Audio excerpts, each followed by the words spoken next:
하겠습니다.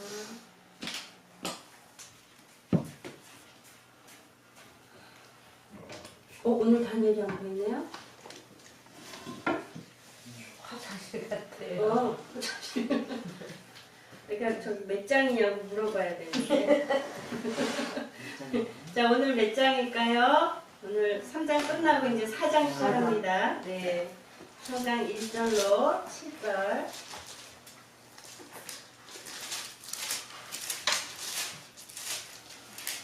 우리 아들들은 꼭 예배 시간에 꼭 화장실을 잘 가더라고요.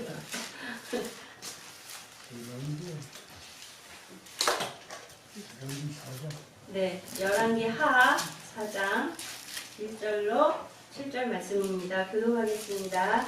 선지자의 생도의 아내 중에 한 여인이 엘리사에게 부르짖어 가로되 당신의 종 나의 남편이 이미 죽었는데 당신의 종이 여호와를 경외한 줄은 당신이 아시는 바니이다. 이제 체주가 이르러 나의 두 아이를 취하여 그 종을 삼고자 하나이다. 엘리사가 저에게 이르되 내가 너를 위하여 어떻게 하랴. 네 집에 무엇이 있는지 내게 구하라. 저가 가로되 그 집중의 집에 한 병 기름 외에는 아무것도 없나이다. 가로되 너는 밖에 나가서 모든 이웃에게 그릇을 빌라. 빈 그릇을 빌되 조금 빌지 말고 너는 내 두 아들과 함께 들어가서 문을 닫고 그 그릇에 기름을 부어서 사는 대로 부어놓으라.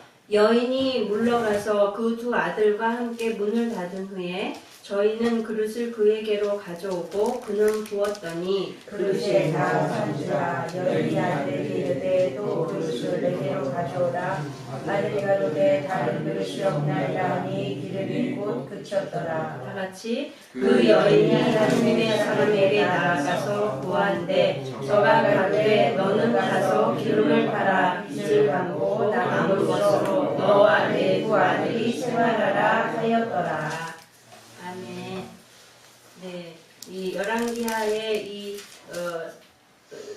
4장부터 8장까지는 엘리사의 기적들이 나오는 내용이라고 말씀드렸었죠. 특별히 오늘 본문은 이 본문이 있는 이 4장은 이 엘리사의 이 첫 번째 기적에 해당하는 내용이 나옵니다. 이 하나님의 사람들, 하나님의 백성들을 하나님이 기억하시고 이 우상을 숭배하고 이스라엘 백성들을 범죄케 한 아합 왕조는 하나님이 다 버리셨지만 그렇지만 그래도 그 땅 가운데 여전히 하나님을 경외하고 핍박을 이겨가면서 하나님을 섬기던 하나님의 사람들은 하나님이 기억하셔서 그들의 어려움을 돌아보시고 그들의 간구를 들으시는 그러한 내용이 바로 이 이적의 주된 내용들이에요. 예, 오늘 나오는 주인공은 누구냐면 선지자 생도의 아내인데 이 선지자 생도가 죽었대요. 죽었는데 빚을 많이 지고 죽어갖고 지금 극심한 어려움과 환난을 지금 이 아내가 선지자 생도의 아내가 당하게 돼서 이 엘리사 선지자를 찾아온 거죠. 예. 1절을 보면요. 선지자 생도의 아내 중에 한 여인이 엘리사에게 부르짖어 가로되 당신의 종 나의 남편이 이미 죽었는데 당신의 종이 여호와를 경외한 줄을 당신이 아시는 바니이다. 예, 그러니까 하나님을 잘 섬기는 가정이에요. 이 선지 생도라 하면 뭘까요? 여러 번 얘기가 나왔었죠. 엘리야 때도 나왔고, 그죠? 선지 생도가 뭐라 그랬죠? 말하자면 신학생. 네, 신학교 가면 다 뭐라고 불러요? 전도사님 부르죠? 지금 예비 목회자인 거예요. 그러니까 전도사님인 거예요. 지금으로 말하면 교육전도사 정도. 그런 전도사님인 거예요. 하나님 앞에 헌신해서 더군다나 이 북이스라엘의 이 영적으로 암흑의 이 시기에 그 엘리야와 엘리사가 이끌어가는 그 말하자면 신학교의 생도로서 자원에서 헌신된 그런 일꾼인 거죠. 그러니까 하나님 앞에 헌신됐고 하나님을 사랑하고 극진히 섬기는 그런 사람임에도 지금 이런 어려움이 처하게 된 거예요. 이 선지 생도의 가정에 지금 남편은 병으로 죽었죠. 죽었는데 또 그냥 죽기만 했으면 되는데 빚을 지고 죽었어요. 근데 빚을 졌다는 거는 그만큼 생활이 어려웠다는 얘기잖아요. 어려우니까 빚을 져서 뭐 호요식을 하고 보석을 치장하느라고 선지생도가 빚을 져고 있어요. 생계를 꾸려나고 입에 풀칠을 하느라고 어려웠기 때문에 빚을 졌을 거라는 말이죠. 그런 어려운 가운데 지금 더군다나 그 빚을 갚아야 되는 상황에서 종으로 두 아들이 데려감을 당하게 된 거예요. 신명기에 한번 신명기 15장 12절을 볼까요?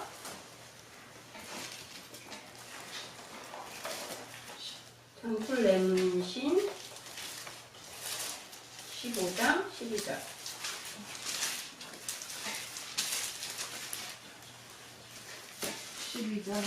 15장 12절. 예. 종을 대우하는 법 해가지고 나온 내용인데요. 12절만 보겠습니다. 내 동족 히브리 남자나 히브리 여자가 내게 팔렸다 하자. 만일 6년을 너를 숨겼거든 제7년에 너를 근로와 자유하게 할 것이요. 이렇게 나오죠? 예. 그러니까 율법에 빚을 진 자, 채무의 의무가 있는 자는 그 사람이 당사자나 그의 자녀가 대신 종으로 그 값을 대신할 수 있는 법이 율법적으로 확정이 돼 있었어요. 그러니까 그 아버지가 지금 이 선지자 생도가 아버지잖아요. 아버지가 빚을 못 갚고 죽으니까 그 아버지가 져야 될 종살이를 지금 아버지가 없으니까 두 아들들이 대신 해야 되는 거예요. 근데 몇 년을 해야 되냐면 6년간 종살이를 해야 되는 거예요. 왜 6년일까요?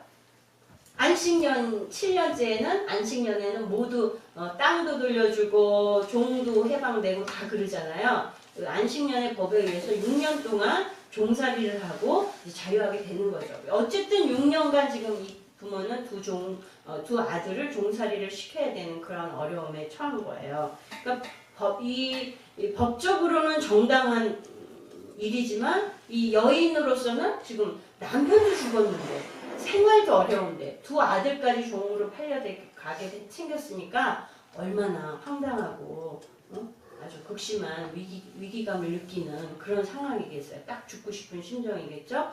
그런데 그때에 지금 하나님의 종을 찾아옵니다. 그래가지고 우리가 아까도 제가 이 하나님을 잘 믿는 가정인데 어떻게 이런 일이 일어났는가 그랬는데 우리가 흔히 생각하기를 우리 전도할 때 한번 여러분이 전도할 때 어떻게 전도했나 한번 가만히 생각해보세요. 전도한 지 깜깜하세요? 옛날에 전도할 때 우리가 보면은 야 예수 믿으면 축복받고 모든 어려운 문제가 다 해결되고 복을 받고 이제 역경은 끝이고 행복 시작이야. 이런 뉘앙스로 우리가 전도를 많이 했잖아요. 그리고 그런 역사들이 또 일어났어요. 여기서 우리가 전도할 때 그렇게 많이 얘기하는데 그러면은 예수 잘 믿는 사람에게는 환난이나 고난이 전혀 없나요? 그건 아니잖아요. 그죠? 현실적으로 보면 오히려 예수 믿고서 환난을 많이 겪는 경우가 사실은 더 많아요. 왜 그럴까요? 왜 그럴까요? 우리가 그냥 단순한 이론으로 예수 믿으면 하나님의 자녀되니까 하나님의 복을 누려야 되는 게 이론적으로 맞다고 생각하는데 근데 현실은 그렇지 않다는 거죠. 예, 우리가 알아야 될 거는 하나님께서 하나님의 은혜와 그 구원의 약속을 받은 하나님의 백성들이 절대로 앞으로 그 순간부터는 역경을 겪거나 고난을 당하지 않을 것이다 이렇게 약속한 말씀이 없다는 거예요. 실제로도 그런 고난에 많이 처해지고요. 그러는 이유는 뭘까요? 하나님이 우리를 부르신 이유가 뭐예요? 우리를 통해서 영광을 받으시려고 부르셨고 또 우리가 이 땅에 고난과 어려움이 있을지라도 그 고난과 환난 중에서 하나님을 신뢰하고 믿음으로 앞으로 올 영원한 세계, 영원한 축복의 나라에서 받는 그 영광된 그 복된 삶이 더 큰 것을 그 보상이 더 큰 것을 기대하고 믿고 그것을 잘 참아냄으로써 그 나라에 가서 받을 그 축복된 자의 역량이 말하자면 자격을 충분히 갖출 수 있도록 하나님이 역경을 주시는 거 아니겠어요? 그죠? 예. 또 그리고 역경이 또 왜 오는가? 왜 고난이 와요? 이 세상 주관자가 누구예요? 사단이잖아요. 사단이 우리를 시기해서 역경을 주는 거예요. 그 대표적인 예로 우리가 잘 알고 있는 욥, 그죠? 하나님이 칭찬하는 욥을 사단이 시기해가지고 아주 정말 딱 죽고 싶은 심정이 될 만큼 그 모든 걸 다 걷어가 버리잖아요. 심지어 자기 아내도 하나님을 저주하고 죽어라! 그리고 저주의 말을 퍼붓잖아요. 그런 순간에도 욥이 하나님을 저주하지 않고 복을 주신 분이 또 고난도 주시는데 마땅하다. 이렇게 고백하는 내용을 우리가 봤습니다. 예, 이가 하나님이 주시는 이 고난이나 사단이 우리를 시기해서 주는 시련이나 모두가 결국은 우리에게 유익한 거라는 걸 우리가 기억해야 되겠어요. 예, 그러면 이 지금 선지자 생도의 아내는, 이 여인은 고난이 왔을 때 어떻게 했는가? 그가 한 2장의 말씀을 보세요. 1절에 보면요. 어째서 하나님의 사람이 이렇게 고난을 당해야 됩니까? 하는 원망의 말이 하나도 없죠. 한마디도 이 뉘앙스에도 하나님을 원망하거나 시비하는 그런 내용이 없어요. 그리고 오로지 한 건 뭐냐면 하나님 사람 앞에 와서 막 매달리고 부르짖은 거예요. 도움을 요청을 한 거죠. 예, 그러니까 하나님의 사람이 받는 고난이 전혀 없을 수 없는데 그러한 고난이 올 때에 하나님을 원망하거나 하나님을 의심하거나 이런 거는 아주 초보의 믿음인 거죠.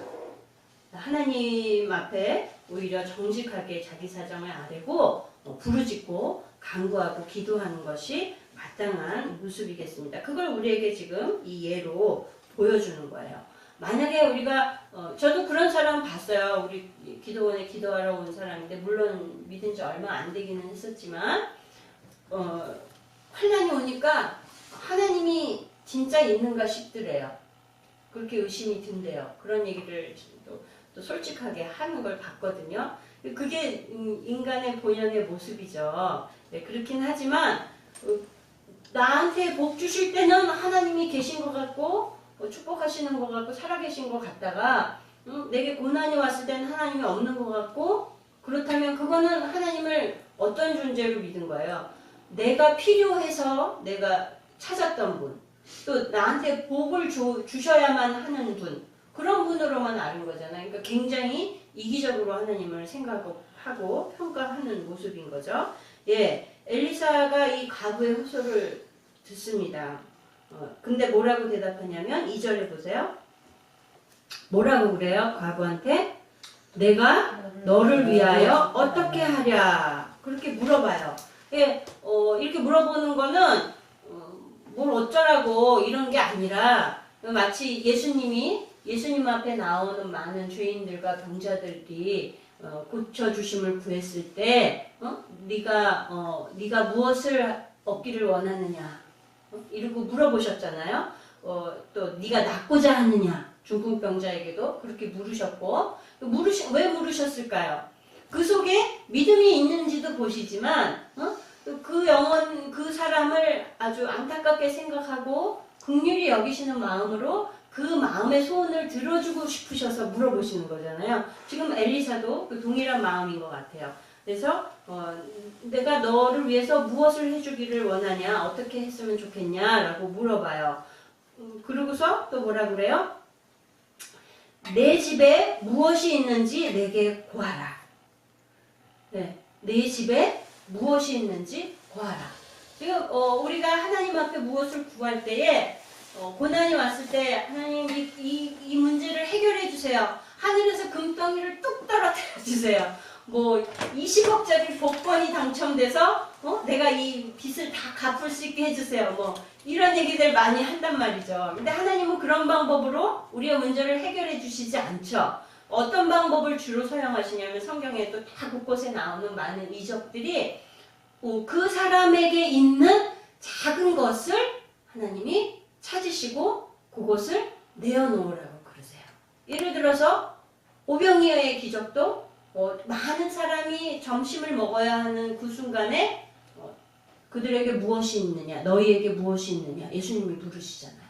작은 도시락이 이렇게 있습니다 할 때에 그것을 내게로 가져와라. 축복하시고 그것으로 말미암아 기적을 일으키시거든요. 지금 오늘 지금 이 엘리사가 일으킨 기적도 동일한 거예요.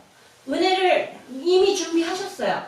은혜 주실 것을 미리 준비를 하셨는데, 근데 그 은혜를 주시는데, 그 기적을 베풀어 주시는데 어떤 방법으로 하느냐? 그 사람에게 있는 것으로, 아무리 사소한 것일지라도 있는 곳에서 하나님이 기적을 풍성하게 베풀어 주셨다는 걸 우리가 봐야 됩니다.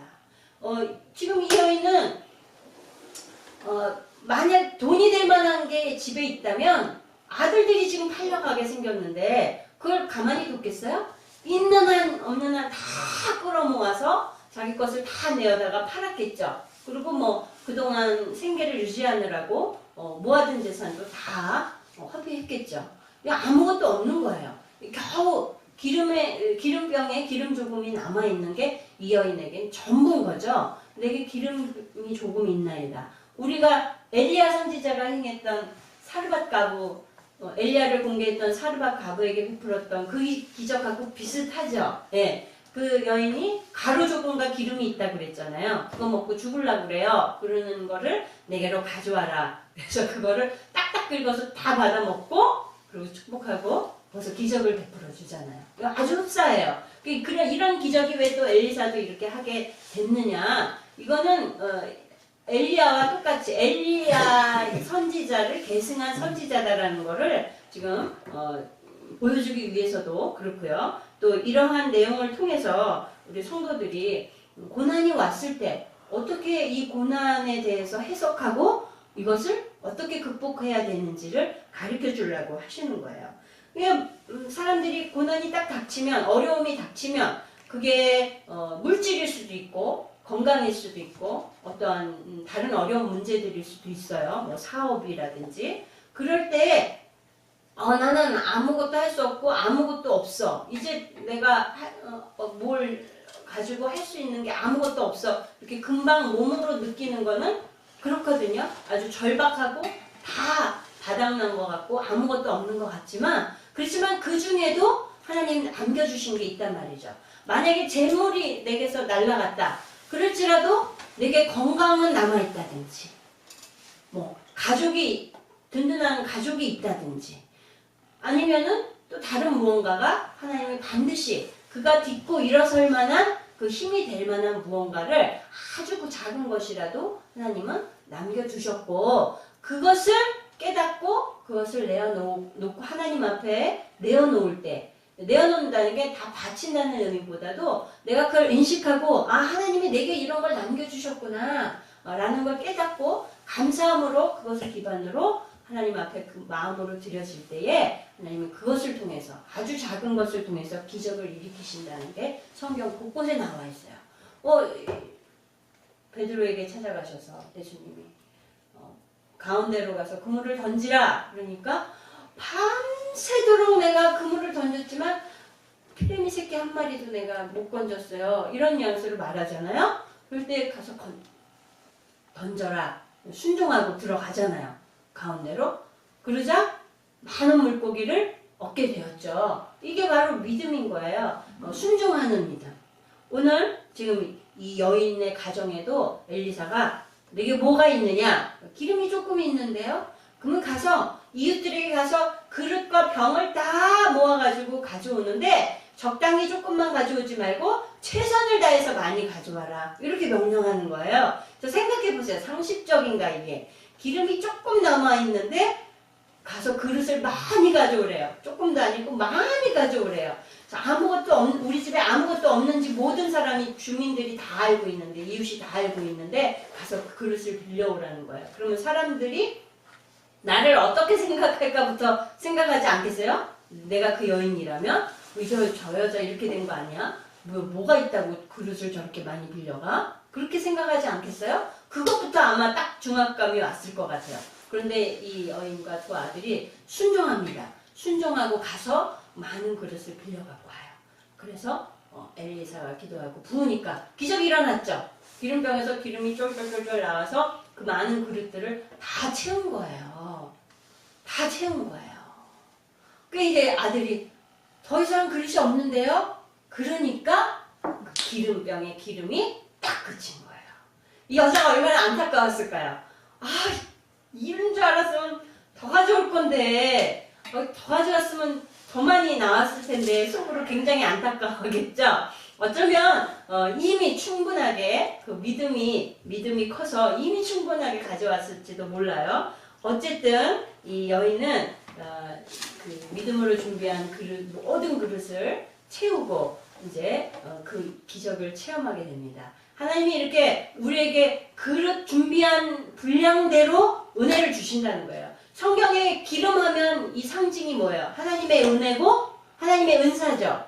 은사를 상징해요. 기름하면 성령도 상징하지만 이 성령의 은사를 상징하는 거예요. 이 하나님이 하나님의 백성들에게 은사와 능력도 부어주시는데 어떤 사람은 더 많은 일을 하고 많은 능력을 나타내는데 어떤 사람은 뭐 겨우 자기 믿음 하나 유지하고 가는 경우도 있죠. 왜 이렇게 다를까요?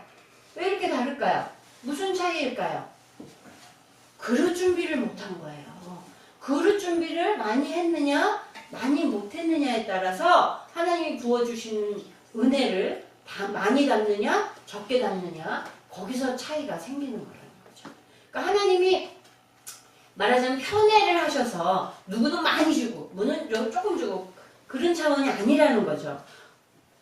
내가 얼마나 그릇을 크게 넓게 내게 있는 더러운 것들을 다 버리고 깨끗한 그릇, 넓은 그릇, 많은 그릇으로 준비했느냐. 거기에 따라서 하나님은 많이 주고 싶으실까요? 조금만 주고 싶으실까요? 많이 주고 싶으시겠죠. 많이 주시고 싶으시고 하나님의 백성들이 그 은혜와 은사를 많이 받아서 많은 일을 행하고 하나님의 영광을 돌리기를 하나님 원하신단 말이죠. 그러면 능력이 적은 거는 누구 탓이에요? 내가 그릇 준비를 조금밖에 못한 탓인 거예요. 그러니까 우리는 지금도 늦지 않아요. 그래서 우리가 항상 우리의 그릇을 준비해서 하나님의 은혜를 많이 담을 수 있는 그런 준비된 그릇들이 되어지기를 바랍니다. 이소 목사님이 맨날 그러셨잖아요. 그죠? 예, 이렇게 정말 순종하기 어려운, 납득하기 어려운 상황 속에서도 말씀의 순종함으로 이 여인과 이 가정이 기적을 체험하게 됩니다. 이런 기적을 체험하게 하신 데는 정말 하나님의 백성들이 어떻게 이 고난 속에서 하나님의 뜻이 무엇인지를 발견하기를 하나님 원하시는 그 깊은 뜻이 있으시겠죠. 아까도 말씀드렸지만 고난은 없을 수 없는데 우리가 고난이 왔을 때에 그것을 이 어려운 게 왜 또 왔어 이렇게 생각하는 것이 아니라 나를 더 하늘나라에 합당한 자로 견고하게 세우시기 위해서 고난을 주시는구나. 내가 뭔가 미흡한 부분이 있어서 하나님이 더 견고하게 튼튼하게 나를 안전하게 세우시기 위해서 고난을 주셨구나. 이런 각도로 해석해야 된다는 거죠. 그러면